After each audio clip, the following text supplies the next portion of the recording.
Hi, sorry I am a couple minutes late. Had some technical difficulties getting started today. Um, Today, for anyone who has not been paying attention to my feed at all, or somehow my posts haven't been getting in there, today is my book birthday for my latest book, The Undine's Tear. I'm super excited. This book is the reason why I wanted to become a novelist. It's my fourth book published, and I've been working on it since 2010. So I'm really excited to finally see it going out in the world and hearing people's reactions. Yeah, so I'm not going to talk too much about the story behind the book today. I am going to be doing a reading of one chapter from the book in just a few minutes. But just before I do, there's just a couple really quick things I want to tell you to make sure, so you can get in on the book birthday fun. First of all, on my website, on the books page, so at www.talinawinters.com/undines-tear, there are some extras you can get. If you're not quite sure if you're gonna like the book, first of all, you can go check out the description there, and I'll tell you a little bit more about it in a minute. But there's also the first 5 chapters that you can just download for free. And the first 5 chapters give you a pretty good idea of what the rest of the book is going to be like and gets you started on it. And yeah, and then the other thing is, I love music, as most of you know, so I've actually put together a curated playlist.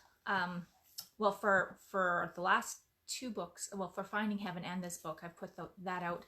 But I put together this curated playlist, and I call it a playlist soundtrack. Now, it's not meant to be listened to while you're reading the book, but the idea of the playlist is that it kind of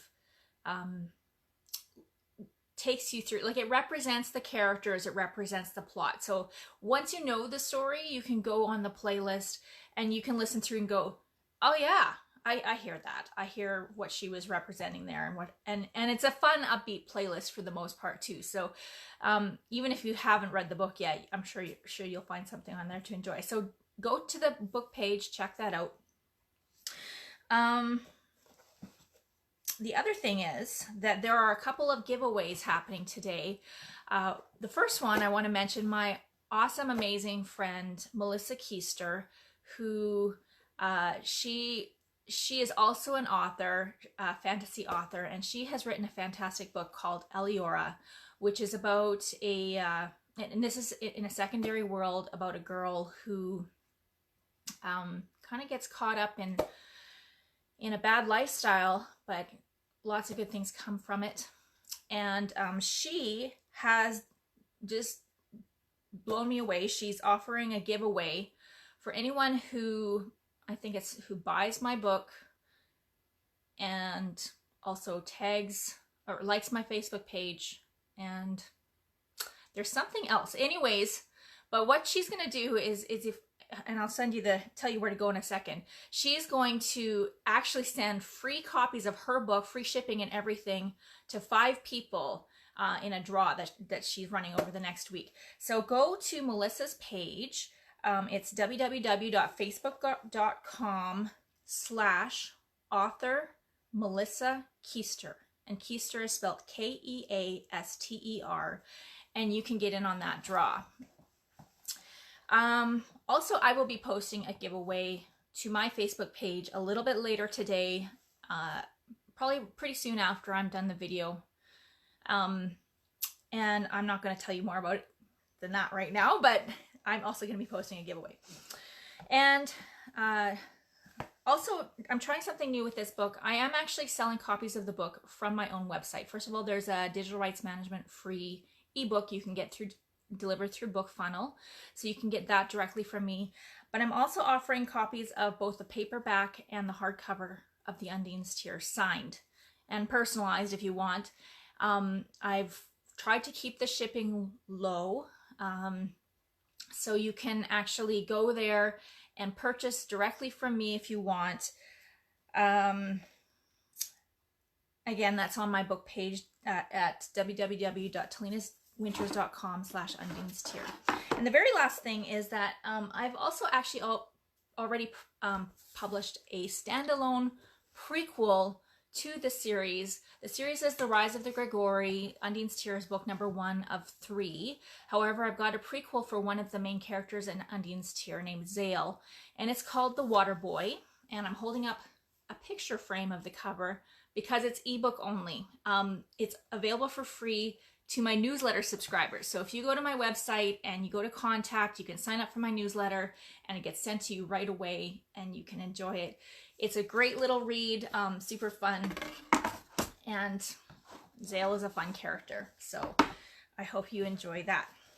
Okay, that's it. I'm gonna get started reading in a second here after I take a quick drink of water. Okay, first of all, I should tell you what the Undine's Tier is about. So the Undine's Tier is about a post-Atlantean society of merfolk. I've called them Undines because that's not gender specific. And Undines just means elemental water creature. And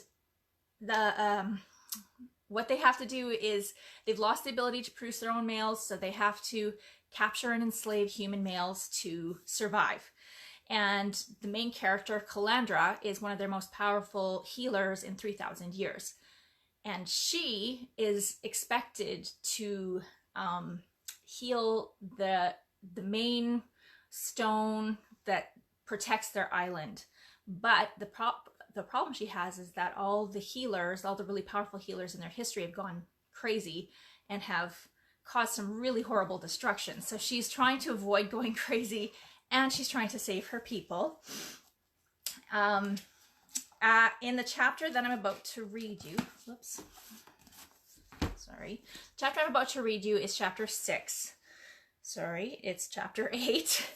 And in this chapter, Calandra, she's almost 18. She's not quite, and she's almost graduated from the Royal Academy. And when she graduates, she'll have earned her healer's rings in the 3 disciplines they have. But she just found out that her best friend Tanny, with whom she shares an empathic connection, might be hurt. And so she's really scared. She's rushing down from the Opal Palace, which is at the top of the island, top of a hill, down to the bay to figure out what's going on. She also knows that there's a dolphin calf and its mother that's also hurt. And along with her, she's going with Thea, her kind of foster mother, because her own mother abandoned her as a baby. And she's also the Royal Academy headmistress. And then they're also accompanied by Garrick and Osaze, who are they're called doulos, or douloi, I should say. So a doulos is what they call their male slaves. And they don't just enslave them, they actually mind enslave them, like sirens that hypnotize. So they've got Osaze, they've got Garrick. Garrick is Thea's husband, and Osaze has recently become Calandra's bodyguard. However, they were friends as children before he was redeemed, they call it. And she had promised him that she would find a way to free him. But it's been 5 years now that she's been trying to find a way to do this and hasn't succeeded. So here we go. Hopefully that's all you need to understand what's going on here. The streets of Sereniapolis were swollen with festival day traffic. Brightly dressed ladies and their families coming or going from paying their respects to the mother at the Temple of Atargatis in the lower city. Savory smells and last-minute haggling between household servants and the street merchants vending food for the evening feast filled the air. Children swam in the canal running along the outer edge of the Street of Pearls, the main road that defined each gently curved tier of the city. Beyond the city stretched the Paradise Valley, with its rolling green hills, patchwork fields, and irrigation canals flowing down to the Atlantic Ocean. Calandra bit back her frustration as she walked next to Thea along the flagstone sidewalks that would take them to the lower city. She normally loved the opportunity to be out on the streets during Pansalinos. Even without the festive atmosphere, the view of the white stone city, with its canals and waterfalls, and the eroded black rock spires that guarded the valley would be enough to lift her spirits. But now, as Osaze cleared a path through the bustling crowd for her and Thea, with Garrick a vigilant escort behind, she resented every obstacle that delayed her from reaching Tanny for even a second. Garrick's gaze roved about in an unfocused way, his Dictys staff doubling as a walking stick. They hurried the mile down to the bay, taking the more direct route of the bridges and steep flights of stairs between levels rather than traveling by canal boat or rickshaw down the 4 tiers of the city. Adrenaline had subverted Calandra's fatigue, and a storm thundered in her heart the entire way.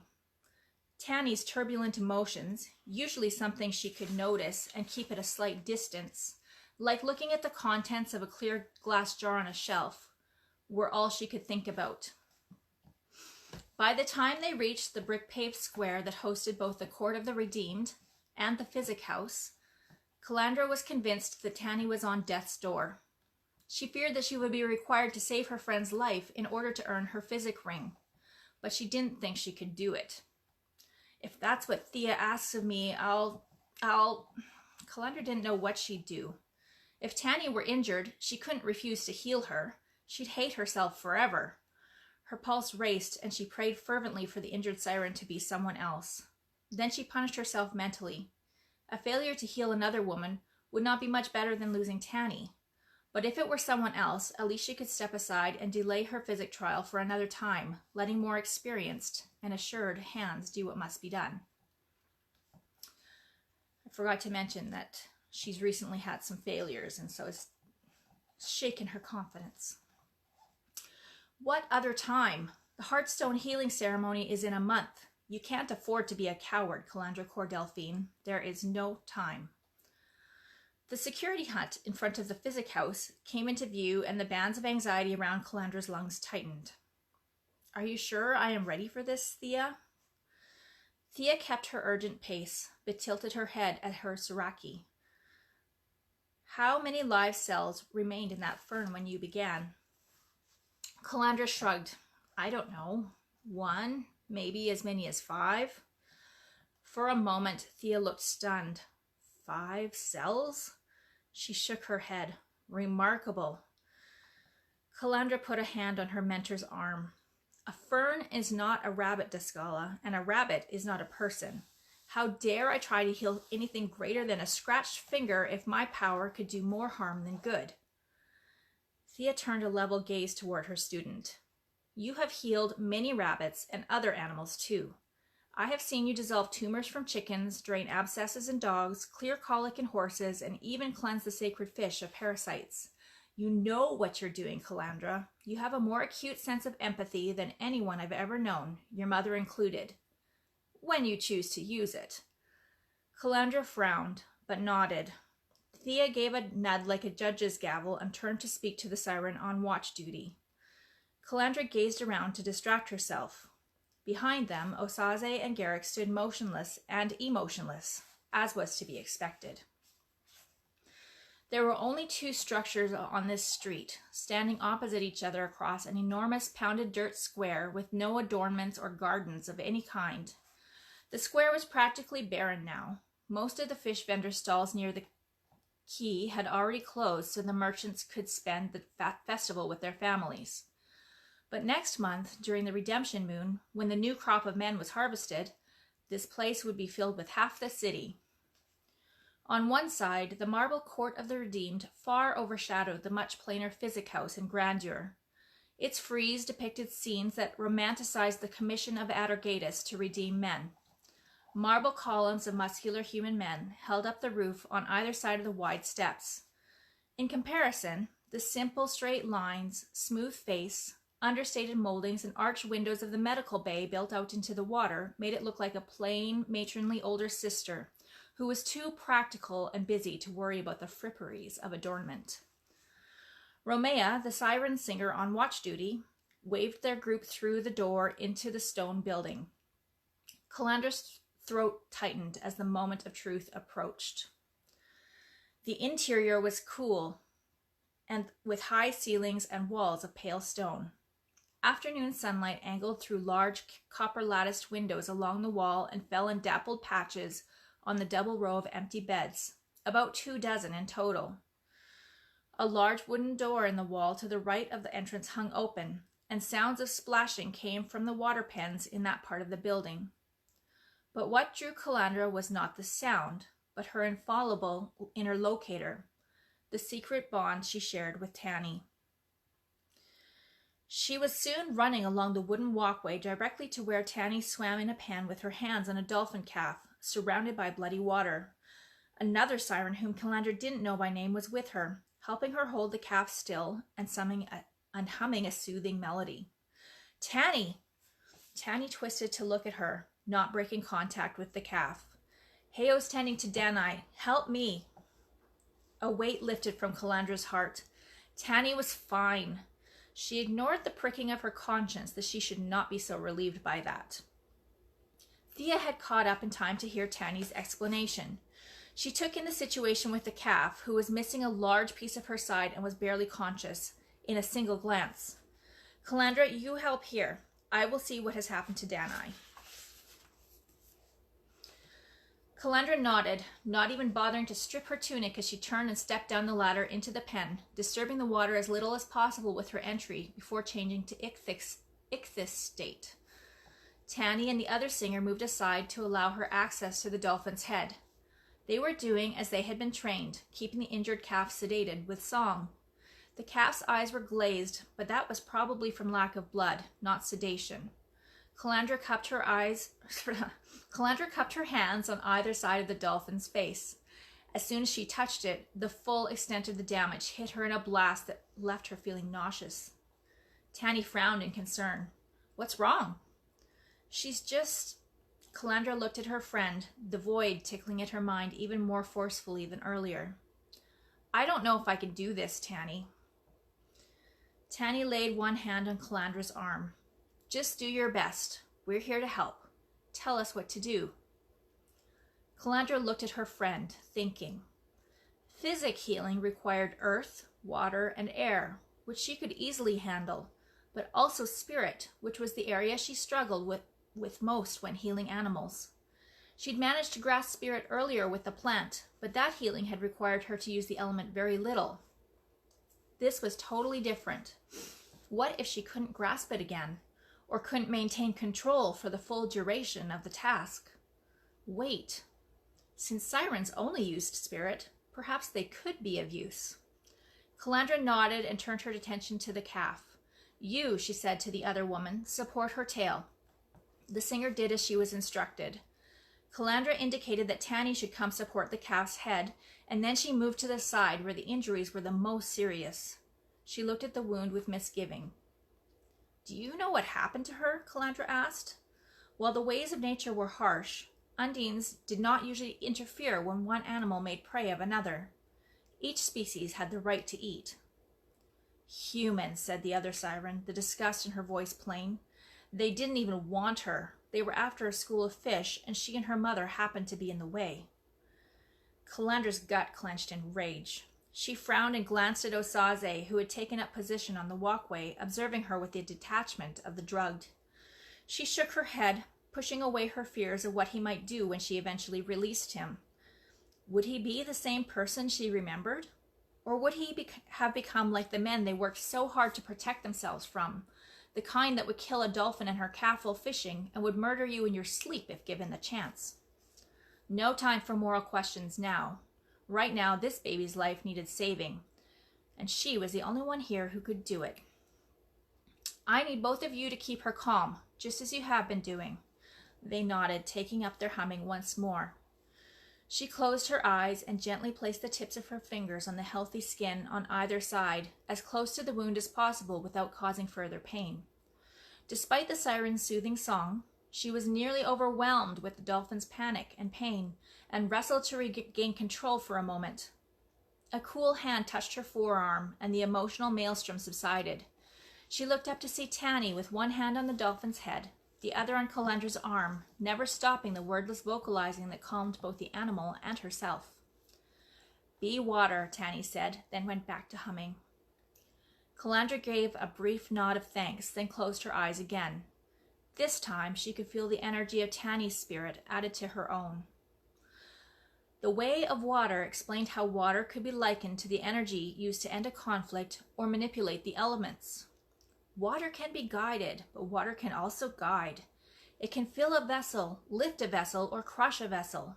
It can rend holes in the earth in sudden violence or move mountains with the patience of ages. Spirit gives life, and water heals it. Be water. When Thea or the other Discalas explained what this meant, they always talked about flowing with the elements and guiding them to where they needed to be to bring balance. But Damon had taught her that to manipulate the elements, she had to bend them to her will like the ocean controlling a boat in a storm.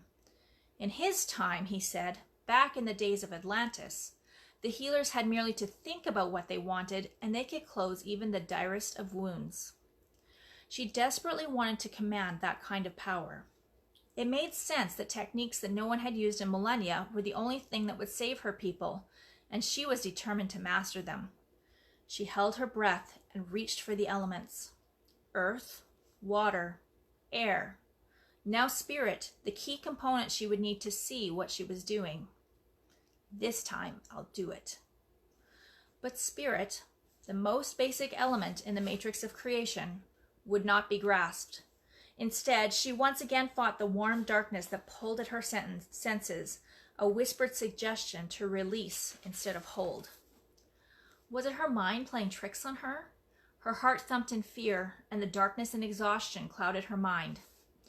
Shaking her head, she focused her inner sight and tried again, adding the strength of Tanny's spirit to the claim. When it still didn't work, she glanced at the other siren, who stopped humming when she saw Calandra's frown. Lay your hand on my arm and share spirit with me, Calandra said. The siren nodded and did as she was asked. Calandra tried again with their triple cord of spirit brought to bear.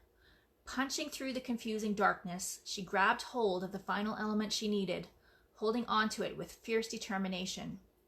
She stretched her awareness through her mother's broken tear pendant into the dolphin, which began thrashing and squealing in pain. Calandra, Tanny said, eyebrows bunched. Calandra frowned, concentrating, willing the flesh to heal. The calf bucked and heaved, screaming, Calandra! At Tanny's cry, Calandra pushed herself away and watched helplessly as the two sirens attempted to calm the baby once more. Thea appeared at her side, treading water with small movements of her greenish-silver tail, her silvery hair floating on the surface like a cloud and obscuring the clinging short gray linen bodice she'd stripped down to.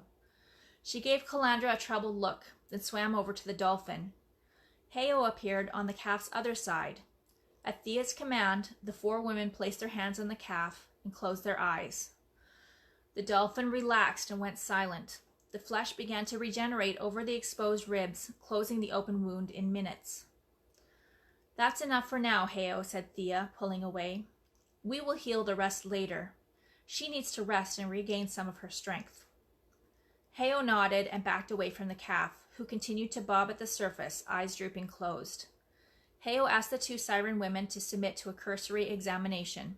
They swam toward the walkway and each let Heo place her palm on their forehead for a brief internal diagnostic before climbing up the ladder.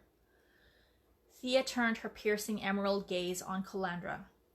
What went wrong this time? Calandra's tears mixed with the salty water on her already wet face. I almost killed her.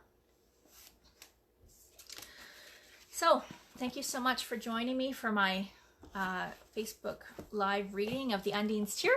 I will be posting the video to my page right after this, and then in about half an hour or so I will be posting my own giveaway. So please check back on my Facebook page, Talina Winters, author, and yeah, thanks for joining me. Have a great day.